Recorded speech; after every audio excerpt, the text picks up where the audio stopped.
Hello दोस्तों, क्या आप जानते हैं मेटास्टेबल स्टेट के बारे में?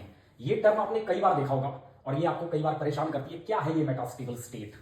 दरअसल ये एक थर्मोडायनेमिकली अनस्टेबल स्टेट है। थर्मोडायनेमिकली अनस्टेबल स्टेट जो कि स्टेबल स्टेट में कन्वर्ट होना चाहती है लेकिन हो नहीं पा रही है क्योंकि काइनेटिक हिंडरेंस है। अब ये क्या मसला है दोस्तों? इसको आप एक एग्जांपल से समझिए। मान लीजिए आपके पास कार्बन के दो एलोट्रॉप हैं, दो एलोट्रॉप, एक डायमंड है, ठीक है, और एक ग्रेफाइट है।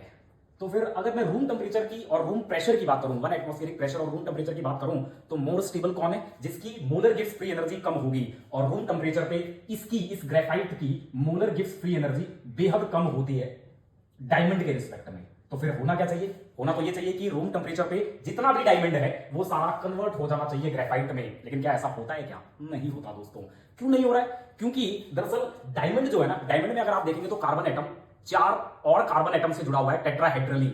और ग्रेफाइट में अगर आप देखेंगे तो ग्रेफाइट में ये तो शीट होती है, तो यहां पर एक कार्बन एटम 3 और कार्बन एटम से ऐसे जुड़ा हुआ है। तो फिर ऐसे में इनका जो सॉलिड स्टेट में जो स्ट्रक्चर है वो बेहद अलग अलग है, अलग अलग। इसका शीट लाइक है और उसका बिल्कुल टेट्राहेड्रल, बिल्कुल स्ट्रांग है। तो फिर ऐसे में अगर डायमंड को कन्वर्ट होना पड़ेगा ग्रेफाइट में, तो फिर ऐसे में बहुत बड़े स्तर पे ट्रिमेंडस पोजीशन मूवमेंट करने पड़ेंगे, और ऐसे में बहुत ज्यादा काइनेटिक एनर्जी या फिर एनर्जी का खर्च होगा। बहुत ज्यादा एनर्जी चाहिए, मतलब मोबिलिटी के लिए आपको काइनेटिक एनर्जी चाहिए। और ये तो बहुत, ये क्या, ये सॉलिड है, दोनों सॉलिड है। और फिर ऐसे में एटम्स के मूवमेंट के लिए आपको बहुत ज्यादा एक्टिवेशन एनर्जी देनी पड़ेगी, और अगर एक्टिवेशन एनर्जी बहुत ज्यादा है तो फिर ऐसे में प्रोसेसेस काइनेटिकली स्लो हैं, और इसी वजह से डायमंड बहुत स्लोली, बहुत धीरे धीरे, नेग्लिजिबली स्लो ग्रेफाइट में कन्वर्ट होता है। रूम टेम्परेचर और प्रेशर क्या कहता है? रूम टेम्परेचर प्रेशर कहता है कि ग्रेफाइट मोर स्टेबल है क्योंकि इसकी गिब्स फ्री एनर्जी कम है डायमंड से। लेकिन यहां पर थर्मोडायनेमिकली इनस्टेबिलिटी फ्रोजन इन है क्योंकि दोनों ही सॉलिड हैं, और सॉलिड स्टेट में जो एटम्स की मोबिलिटी होती है ना, वो नेग्लिजिबल होती है।